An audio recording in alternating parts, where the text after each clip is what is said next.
Novel corona virus SARS-CoV-2 के प्रकोप के बाद से दुनिया भर में लोगों को मास्क पहने देखना आम बात हो गई है। हम ये अध्ययन कर रहे हैं कि मास्क कारगर है या नहीं।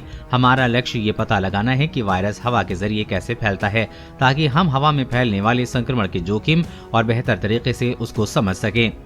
हम ये पता लगा रहे हैं कि क्या मास्क सांस में हवा से निकली बूंदों की संख्या को नियंत्रित करने में मदद कर सकते हैं और संक्रमण को कम कर सकते हैं। अभी तक हमें क्या जानकारी है?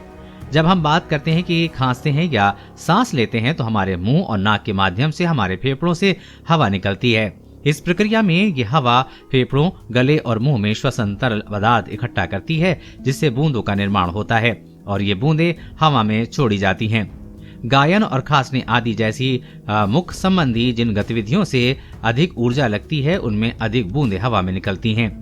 अधिकांश बूंदें 5 माइक्रोन से कम छोटी होती हैं। 1 माइक्रोन 1 मिलीमीटर का 1000वां हिस्सा होता है। हम इन्हें एरोसोल कहते हैं।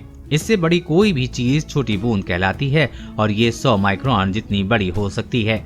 ये एरोसोल घंटों तक हवा में रह सकते हैं और संक्रमण का गंभीर खतरा पैदा करते हैं। मास्क वायरल कणों को बाधित करते हैं। लोगों के बीच वायरल लोड में भिन्नता के कारण मास्क के फायदे को सटीक रूप से मापना चुनौतीपूर्ण है। मास्क पहनने से संक्रमित व्यक्ति द्वारा छोड़े जाने वाले वायरस की मात्रा कम हो जाती है, लेकिन इससे कितनी मदद मिलती है, ये इस बात पर निर्भर करता है कि कितनी मात्रा में वायरस छोड़ा जा रहा है। मास्क के प्रभावी होने का कोई निर्णायक सबूत नहीं है। मास्क पहनने के कारण संक्रमण के कितने मामले कम हुए हैं, उसकी सटीक संख्या के बारे में जानकारी नहीं होने के बावजूद हम जानते हैं कि मास्क वायरस वाले कुछ एरोसोल और बूंदों को निश्चित रूप से बाधित करेंगे और इससे संक्रमण के मामलों की संख्या को कम करने में मदद मिलेगी। टीकाकरण, सामाजिक दूरी, उचित वातानुकूलन और सफाई समेत हमारे पास उपलब्ध संक्रमण से निपटने के कई हथियारों में से मास्क भी शामिल है।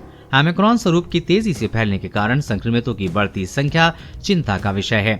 अब ये और भी महत्वपूर्ण हो गया है कि हम SARS-CoV-2 को फैलने से रोकने के लिए उपलब्ध सभी साधनों का उपयोग करें। देश और दुनिया की हर अपडेट पाने के लिए चैनल को सब्सक्राइब करें।